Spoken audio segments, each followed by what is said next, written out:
Cause I can't stop loving, since I got a taste of your love.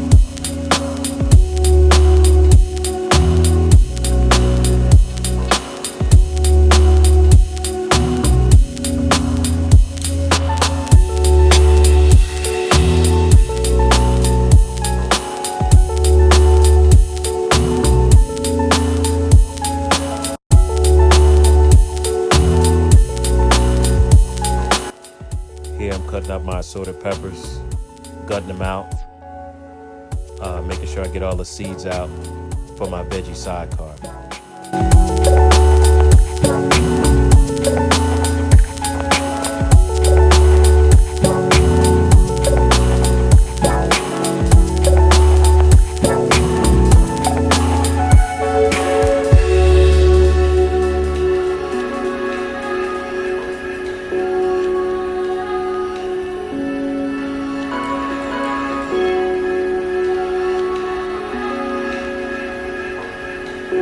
Right now I'm cooking my spinach, cutting up my scallions for my spinach appetizer dish.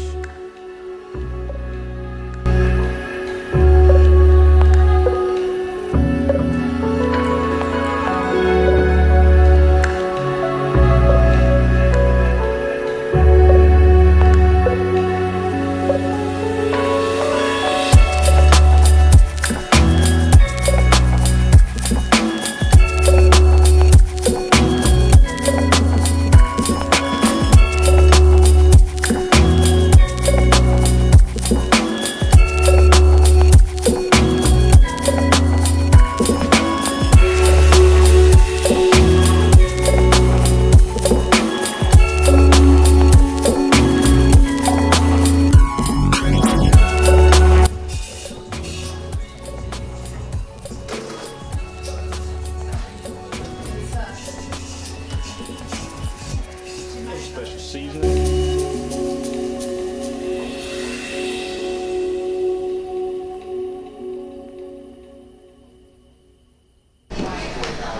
Look at this meal.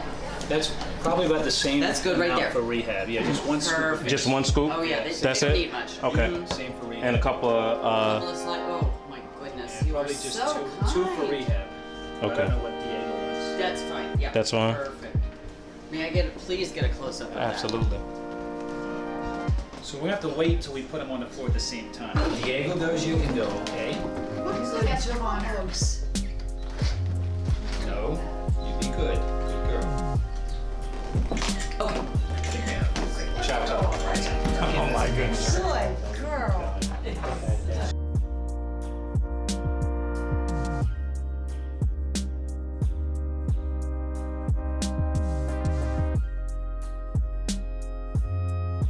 We have here is raspberry shortcake with a few blueberries, cinnamon stick, and a orange cookie.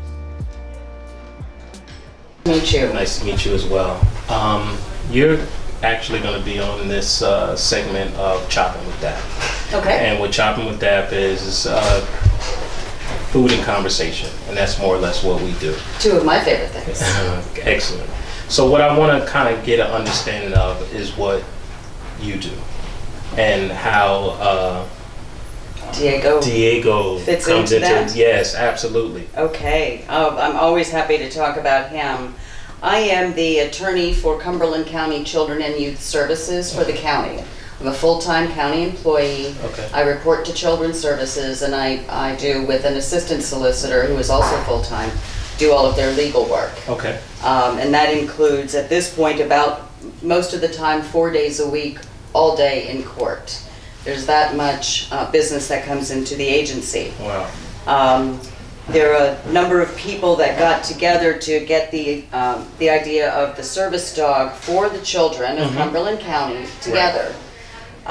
Went through the commissioners to get permission to allow the dog in the public buildings in Cumberland County. Okay. And what his job is to comfort children or young adults, because some of our children are 17. Right. Testifying in front of, obviously, a courtroom of people. Wow. Being interviewed in cases of physical or sexual abuse, sometimes with young children. It's easier for the children to talk to a dog and tell the story than it would be to a human. So the dog actually makes them very comfortable with being able to convey any type of conversation. I guess it's a sense of security. Yes, he is so intuitive. He understands your emotions. If I have a bad day at work, he's very clingy and very comforting to me. If I get angry at his sister, who is a yellow lab I have at home, he will do what he's been taught to do with either autism spectrum children or people suffering from seizures. He puts pressure on you to comfort you or to stop your anxiety. And he will do that to me when I get ramped up. Oh, okay. So he's that intuitive. That's incredible. It really is. And he's just made such a difference. Chef Dapp, if I can give an example, sometimes, sadly, children come into our agency prior to a hearing. Please excuse me. No. And they might leave that day with complete strangers. They may have been placed out of their home. So our building can be itself a source of trauma for the children. Because the last time they were there, they got removed from their parents. Gotcha. Okay. It may be the safest thing for the children, but the children don't want to leave their parents.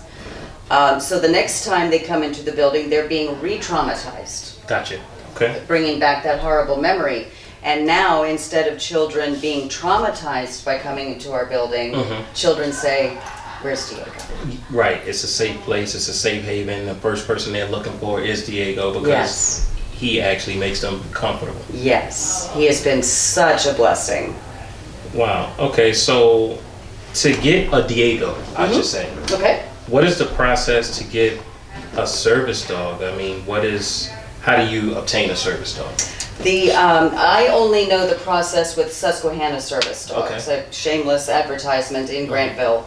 And it takes approximately 2 years, and you literally apply, write down, in your application what you need the dog for, what your needs are, so forth and so on. Okay. And what Susquehanna Service Dog, obviously the review the application, they interview you, they come see your home, and make sure that everything's, safe for an animal. Then they try during that process between application and trying to find the dog that suits you the best. Right. There can be a couple of years. Okay. I think 2 years is about the average. That's about how long it took us to find Diego.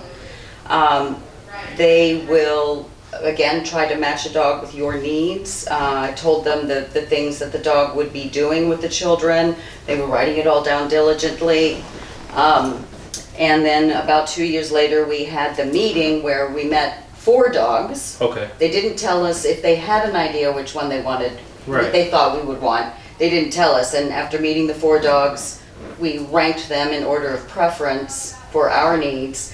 And then we ended up getting our first pick. That is very, very interesting. So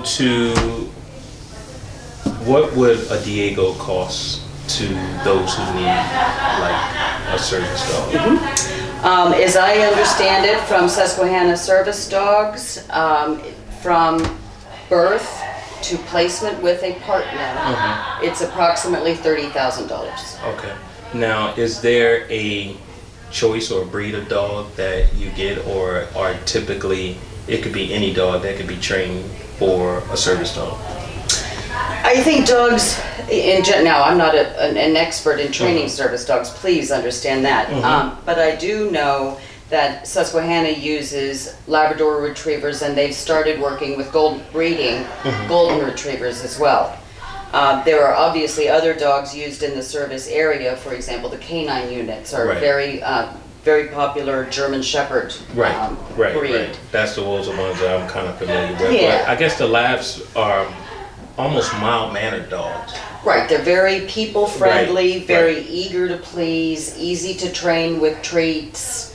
And that's the sort of personality that you want, a dog that wants to please you and a dog that will bond with you. Right.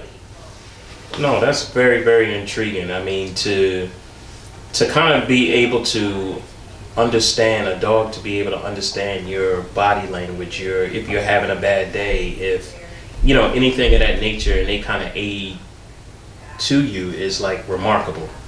So how long have you had Diego?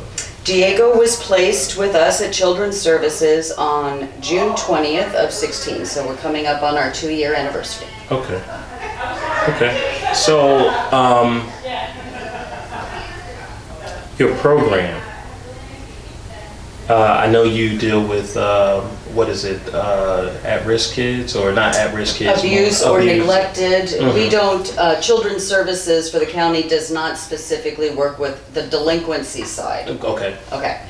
We are with the children that are either abused or we say dependent, meaning Right. they are under the supervision of the court. Now, with the service dog, do they stay with them forever? Do they, after they feel more comfortable or they went through the whole process, is it something that, I don't know, does it go on to the next person or something like that? Or, I'm sorry, please ask your question again. I'm not tracking. It's not your fault. So say for instance, someone applies for a service dog, Okay. and they go through the whole process, they meet them. Okay, so after they go through the whole process of the courts and being more comfortable and testifying and different things like that, are they still able to hold on to the dog once they become comfortable and like, oh, okay, I'm okay now, I'm not traumatized or anything like that anymore, I'm done with testifying? Does the service dog, maybe to aid someone else, that's kind of going through the same issue? Okay, forgive me. I have not made I am so sorry. I have misled you somehow. Yeah. All my fault. There are dogs that are used for partners that have maybe physical disabilities, Gotcha. PTSD, Right. autism spectrum, wheelchair bound. Those dogs are partnered with individuals. Gotcha. Okay. With Diego, he is a subset of service dogs called a courthouse facility dog. Ah, gotcha. I am what is called his primary handler. He lives with me. He lives with you. Okay. And I bring him to work every day. Okay. And he has an electronic appointment calendar, thank you, where we put all of his appointments with the children Right. in the calendar. Okay, excellent. Okay, so at the end of the day, when he's done, he comes home with me. And when he retires, the beautiful thing about my position with him is when he retires, he'll be my dog. Oh, okay. So his appointments with the folks are strictly appointments. So, what does Diego like to eat? Well, he's partial to steak, brown rice, and mixed vegetables. And I have to put out there that you put a beautiful dinner for him tonight together. Never expected that until you said you would do that. That was so kind of you. But he is not allowed to have peanut butter because he's allergic to peanuts. I know we talk about people. I never knew dogs had that allergy, but he does. But all meats, vegetables, and whole grains I feed him. He doesn't get any processed foods or things like that. He has a pretty good diet. I try, anyway. Well, it's pretty funny because Diego, so in high school, that was my Spanish name. Quit it. Yes. I love that. Because there was another David and his name was David. So I ended up with Diego. So that was what... Kismet. It was meant for this night. And actually, I have a peanut allergy. Yes, so I can't eat peanut butter, no walnuts, no cashews, no macadamias, All nuts. nothing. You nothing, can't eat nuts at all. Nothing. No nothing. legumes for you. No. So it was very, very interesting that me is and Diego interesting. had the, absolutely. So you guys. yeah, so you needed to meet. Yeah. Diego, you were in my future. No, so it was Aw. actually pretty good. So that was kind of special to me. Yeah. You know, the fact that knowing that Diego has an allergy, you know, a peanut allergy. So it was very, very, you know, interesting. Isn't that nice? Now he is owned by the Cumberland County Bar Foundation, Okay, which is a charitable foundation. right. And raised the money for the purchase of the dog and pays all of his expenses. Yes. We do have a local farm and pet center called Nisley's, Okay. who donates his food, and my veterinarian, who's also other people's veterinarian, Right. donates her services, and Okay. that's Doris Stowe of Kindred Spirit That's Veterinary Hospital. That's amazing. The community has really embraced this fellow Yeah. and the wonderful things he does for children. Okay. No, this is great. Well, Lindsay, I'd like to thank you for taking this time with talking with me on, you know, chopping with that. And I hope to see Diego again. He's, Oh, you will. I think I made a fine friend.